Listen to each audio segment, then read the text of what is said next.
Allez, bonjour à tous et bienvenue dans cette nouvelle analyse hebdo crypto. Mon nom est Julien Catella, je suis très content de vous retrouver. Aujourd'hui, nous sommes le lundi 11 septembre, il est 11 heures, heure de Montréal.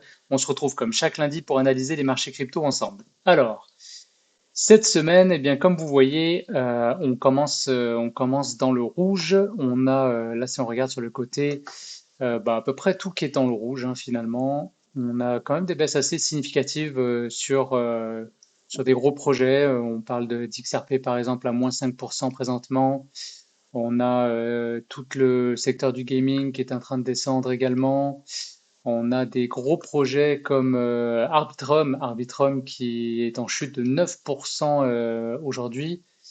Bitcoin ne fait pas exception, on est à moins 2,86%. La seule chose qui est presque dans le vert, c'est la dominance du Bitcoin par rapport au reste des projets crypto-monnaies. Donc, rapidement, peut-être juste pour réexpliquer ce qu'est la dominance Bitcoin. La dominance Bitcoin, tout simplement, c'est que le Bitcoin étant la première crypto-monnaie, c'est celle qui va peser le plus fort dans le game, c'est celle qui a le plus de liquidité. On a cycle après cycle d'autres projets crypto qui prennent énormément de popularité, Ethereum étant clairement le numéro 2. Et ensuite on a beaucoup d'autres projets comme Solana, Cardano, Avax, et d'autres projets plus spécifiques à certaines catégories, notamment la finance décentralisée, les NFT, etc. Donc voilà, on a finalement d'autres projets crypto qui commencent à eux aussi grossir, prendre de la liquidité, mais on va toujours regarder, c'est un métrique intéressant, la dominance du Bitcoin par rapport au reste du marché. Donc globalement, quand la dominance est en hausse, on est mieux d'être en Bitcoin, et quand la dominance est en baisse, on rentre dans ce qu'on appelle la alt season, donc on va voir plutôt les projets alt, donc les altcoins, les autres projets crypto, qui vont avoir tendance à surperformer le Bitcoin à ce moment-là. Donc c'est un peu comme dans la finance traditionnelle. On va souvent se référer à l'indice principal, le SP500, qui est un indice qui représente le marché industriel, le secteur industriel, pardon, des États-Unis, représentant les 500 entreprises les plus intéressantes. Donc on a un panier de ces 500 entreprises-là. Et traditionnellement, ou plutôt historiquement, c'est un meilleur mot, historiquement, le SP500 va dégager une certaine performance. Donc ça dépend si on regarde l'horizon de temps, etc. Mais on est entre 8 et 10%, on va dire, de retour par année.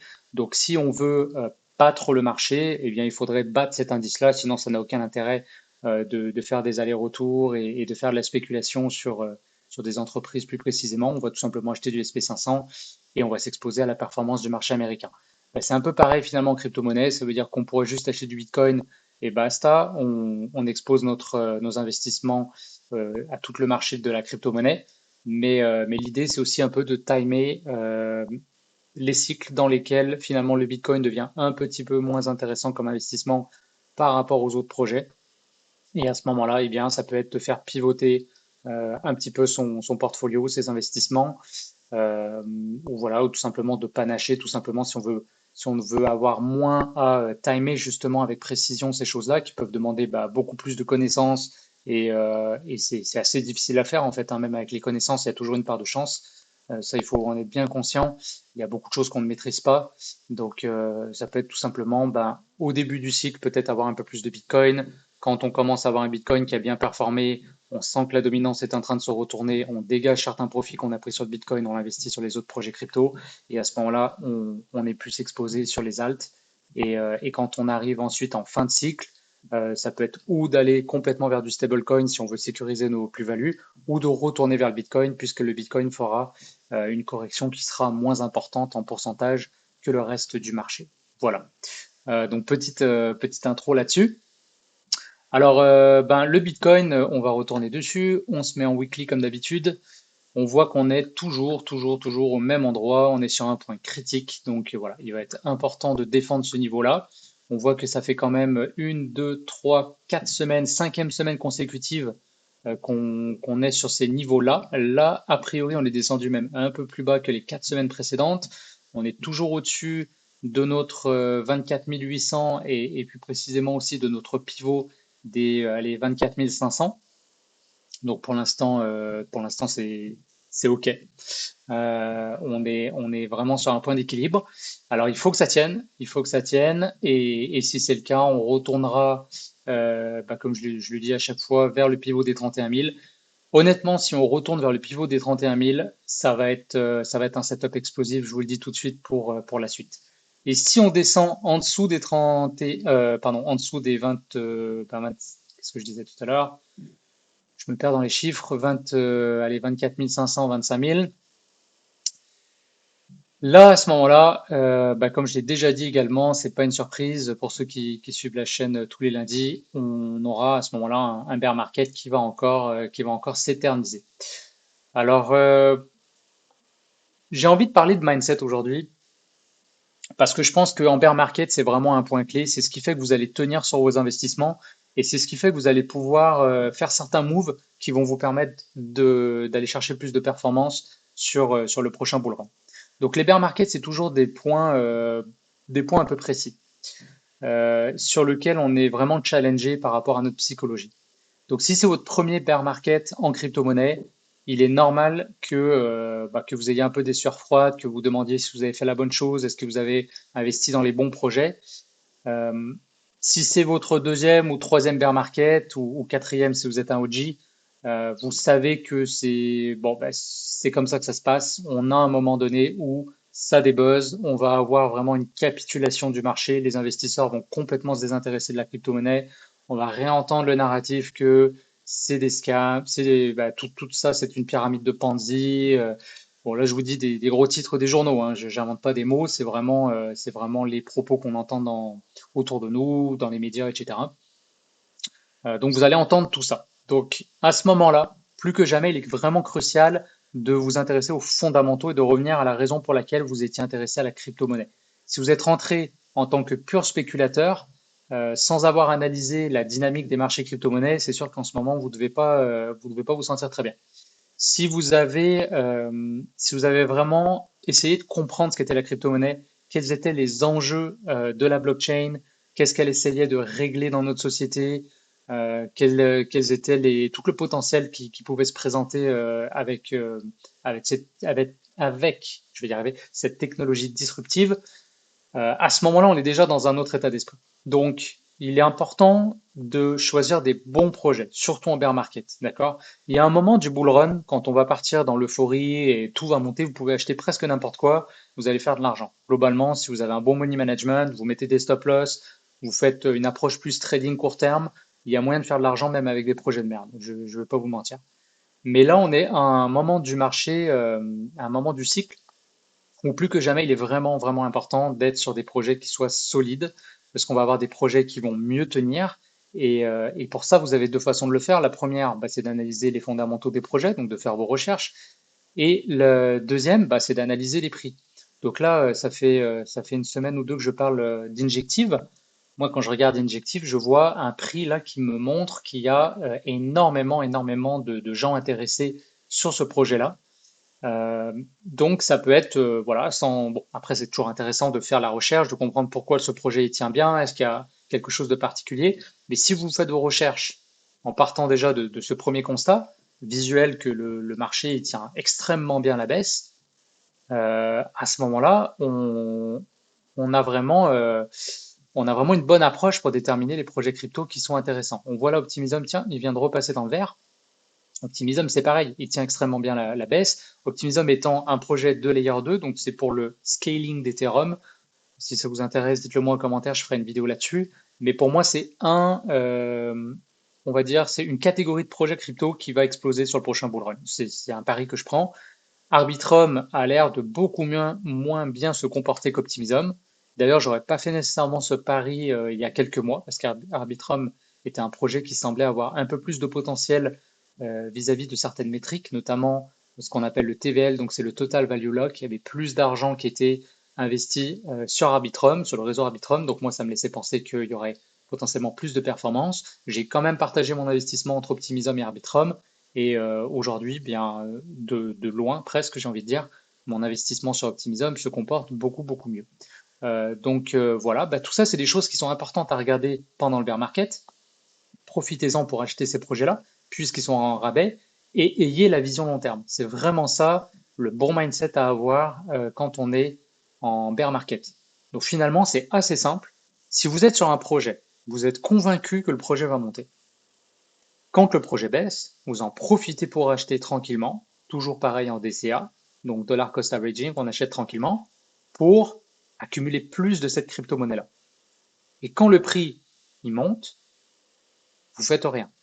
Vous faites rien, vous laissez courir vos gains, et quand le prix a trop monté, on commence à sortir. On fait du DCA out, on commence à sortir nos profits.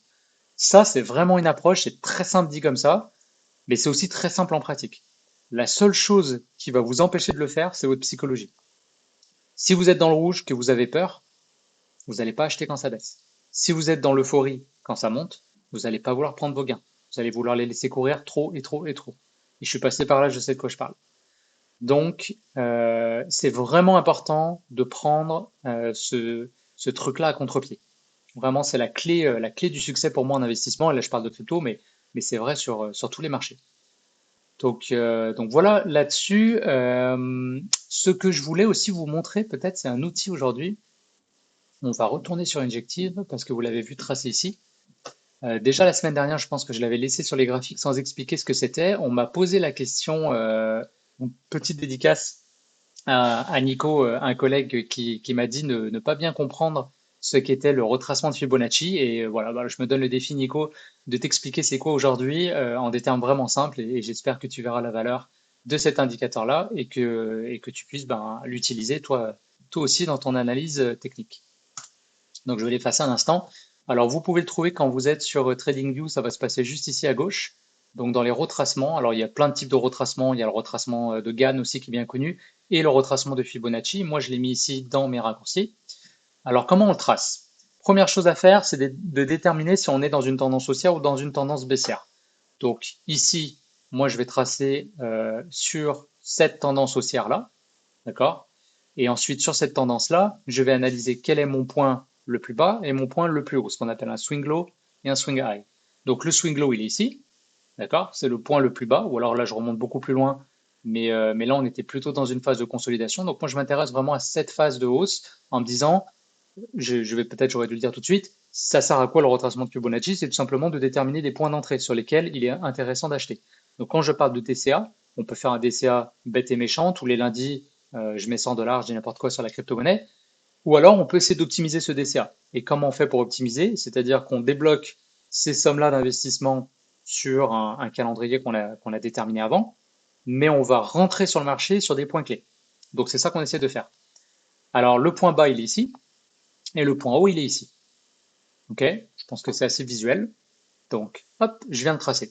Comme on est sur une tendance haussière, je pars, il faut toujours que je suive la tendance quand je trace mon retracement de Fibonacci, donc je pars du bas vers le haut. Si j'étais, par exemple, sur une tendance baissière,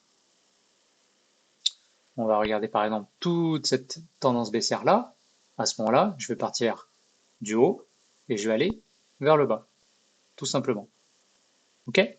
Et ça nous donne donc des retracements de Fibonacci. Alors Fibonacci, bah, c'était un mathématicien italien, j'imagine, vu le nom. J'avoue, j'ai pas fait plus de recherches là-dessus, mais le retracement de Fibonacci, il est basé en fait sur le nombre d'or. Donc le nombre d'or, c'est un nombre qui est utilisé beaucoup dans les arts, notamment, bon, bah, moi je suis photographe aussi de formation et de métier, et dans la photographie, on a une règle de composition qu'on appelle la règle des tiers. Bah, la règle des tiers, par exemple, elle est basée sur le nombre d'or. Alors en trading aussi, eh bien, on utilise le nombre d'heures. Donc ça, c'est quand même assez intéressant. Il faut savoir qu'il y a beaucoup de traders qui ont utilisé comme ça ces espèces je dirais, d'analyse graphique vraiment basées sur des patterns, des cycles. On a par exemple les vagues d'Elliott. Donc les vagues d'Elliott, eh bien, bah, comment dire, c'est un indicateur qui est basé vraiment sur des vagues qu'on constate dans le marché, et c'est des choses qui sont basées en analysant par exemple donc la nature, les vagues de la mer. Donc on a une première grande vague, ensuite on a la vague qui se retire, qui revient, etc. Donc moi je trouve ça intéressant. Je sais par exemple qu'il y avait des traders à l'époque qui consultaient notamment tout ce qui était l'astronomie. Donc comment finalement la nature euh, interagit sur nous, comment elle interagit sur même, on sait par exemple la végétation, on sait qu'elle est influencée par exemple par la Lune, le cycle des marées est impacté par la Lune, et bien il y a des traders qui font le parallèle avec les marchés, en disant, bah, puisque derrière, il y a une psychologie humaine, comment est-ce que ça impacte les marchés? Est-ce que je peux utiliser ces mêmes analyses? Et ils ont donc utilisé cet exemple-là et ils ont créé, ce que je voulais dire, des indicateurs. Donc moi, je trouve ça super intéressant. Alors, on peut vite tomber dans le côté ésotérique où on se dit, mais est-ce que c'est vraiment pertinent d'utiliser ça alors que derrière, bah, en fait, on revient plutôt à l'offre et la demande, hein, c'est vraiment ça qui drive les marchés, peut-être plus que le cycle lunaire. Et clairement, moi, je suis quand même plutôt de cet avis-là. Mais en fait, il faut savoir que les indicateurs, c'est un peu une prophétie autoréalisatrice. C'est-à-dire que plus il y a de gens qui utilisent ces indicateurs-là et qui les regardent, plus les mêmes niveaux sont surveillés. Et donc, par effet même, quand on arrive sur ces niveaux clés, eh bien, on va agir. Les, euh, les traders, les investisseurs vont agir sur ces niveaux-là. Pareil, quand on a, j'ai déjà parlé dans une vidéo des résistances et des supports, c'est un peu pareil finalement. Donc, c'est quoi un support ici, par exemple, si je regarde ce prix-là, cette bougie-là, ça a été un support. Ça veut dire que si je prends ce point-là très précis, hein, je l'ai ici, le 1.12, 1.123, eh bien, à ce niveau-là, il n'y a plus aucun investisseur qui voulait vendre. C'était le point le plus bas. Il n'y a plus personne, consensus, on ne descend pas plus bas les gars. On rachète à partir de là. Donc on est remonté, on est redescendu sur le même point. Alors est-ce que là, ça va faire exception? Est-ce qu'il va y avoir au moins un acheteur, un vendeur, pardon, qui va vouloir vendre plus bas? Non. Hop, ça rebondit, etc. Et là, on est redescendu assez proche, mais un peu plus bas. Donc c'est comme ça que les tendances se créent. À un moment donné, on arrive à un niveau qu'on considère extrême. Tout le monde s'entend à dire qu'on est descendu beaucoup trop bas. Ensuite, période d'incertitude, qu'est-ce qui se passe? Ça consolide. Et ensuite, on part sur des nouveaux plus hauts. Comme ici, eh bien, il n'y a personne, il n'y a pas un seul investisseur qui voulait acheter et qui pensait que ça allait plus haut que 9,99. Donc, encore une fois, le prix psychologique des chiffres ronds, j'en ai déjà parlé dans les vidéos, le 10 dollars. OK? Donc, les indicateurs, finalement, ils sont quand même ultra pertinents à regarder parce que ça peut donner certains points clés, certains repères sur lesquels on peut venir se positionner. Donc, c'est pas à prendre pour argent comptant, c'est pas une boule de cristal, c'est toujours bien un indicateur parmi tant d'autres, mais c'est la conjonction de plusieurs indicateurs qui peut donner des informations très très intéressantes pour les traders et les investisseurs. Alors, une fois qu'on a tracé les retracements de Fibonacci, on va donc avoir tout le spectre ici. Alors là, en plus, TradingView, c'est cool, ça nous fait des couleurs, ça nous trace les niveaux et ça nous donne les prix exacts. Donc c'est vraiment simple. Alors il y en a qui vont tweaker ça. Restez, en tout cas, moi je vous conseille de rester tout simplement sur ces chiffres-là. Donc c'est des retracements. Le 0.5, c'est un retracement de 50%.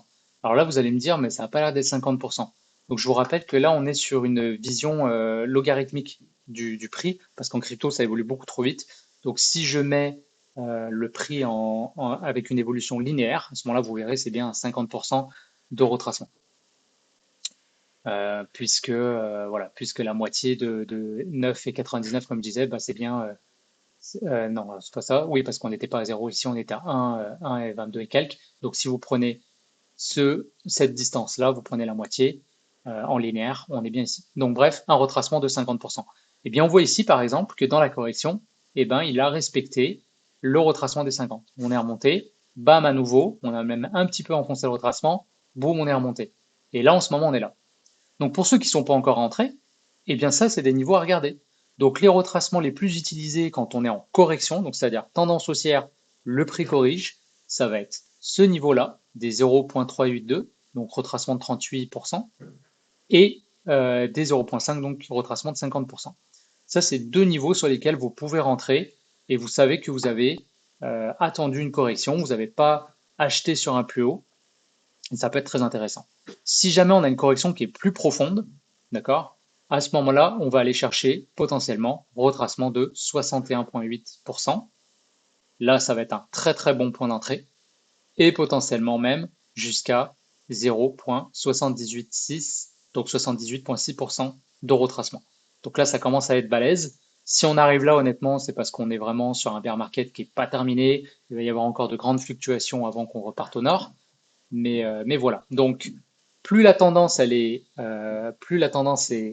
énervée, plus on va être sur un bull run qui va commencer à s'accélérer, et plus les retracements seront rapides et moins profonds.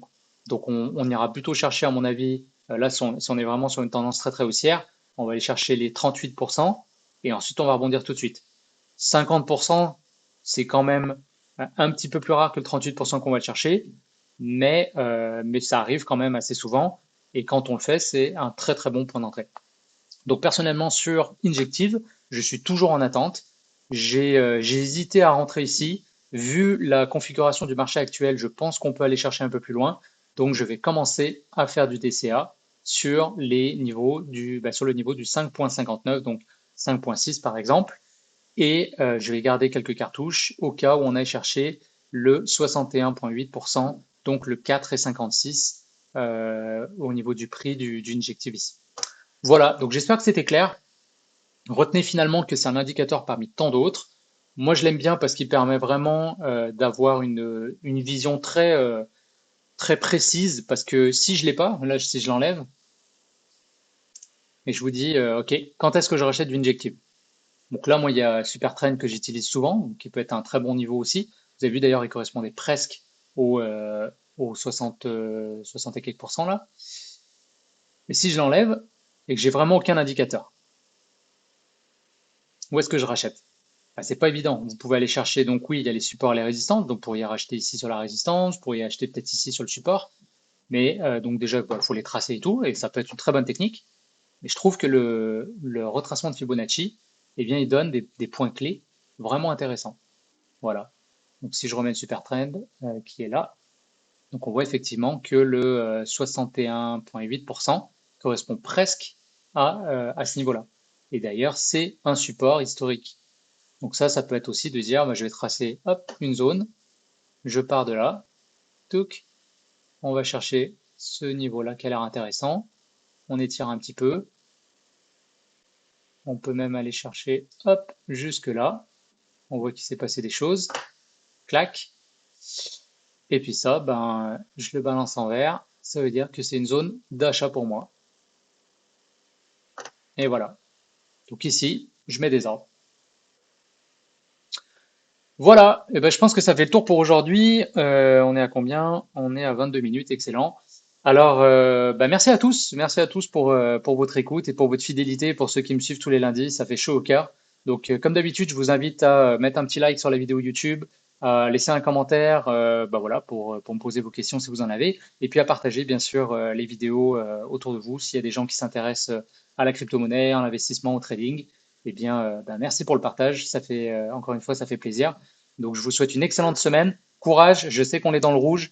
Bon, bah, dans le futur, à un moment donné, on peut pas être dans le rouge tout le temps. On ira dans le vert. Et dites-vous bien que tout ce que vous faites maintenant, que ça soit peaufiner votre stratégie, que ça soit creuser les fondamentaux des projets, que ça soit investir vos billes, eh bien, vous vous remercierez, votre futur vous va vous remercier d'avoir pris des positions maintenant quand on était dans la peur. Rappelez-vous ce que Warren Buffett dit, il faut être greedy quand tout le monde a peur et il faut avoir peur quand tout le monde est greedy. Donc là, en ce moment, tout le monde a peur, tout le monde capote, tout le monde flippe. C'est un excellent moment pour être greedy, c'est-à-dire pour vraiment rentrer dans l'action, intéressez-vous au projet, investissez intelligemment. Encore une fois, je ne donne pas de conseil en investissement, je n'ai pas le droit de le faire et ça ne m'intéresse pas de toute façon. Mais s'il y a des moves à faire, à mon avis, c'est plutôt maintenant que quand le Bitcoin va être retourné à 60 000, que tout le monde en parlera à la télé, que votre coiffeur va vous en parler, que vous irez au supermarché faire les courses et on vous en parlera. À ce moment-là, il sera le temps de retirer vos gains. Donc on n'y est pas encore. Patience. Ce moment arrive bientôt. Voilà. Allez, encore une fois, bonne semaine. On se voit lundi prochain. Salut tout le monde.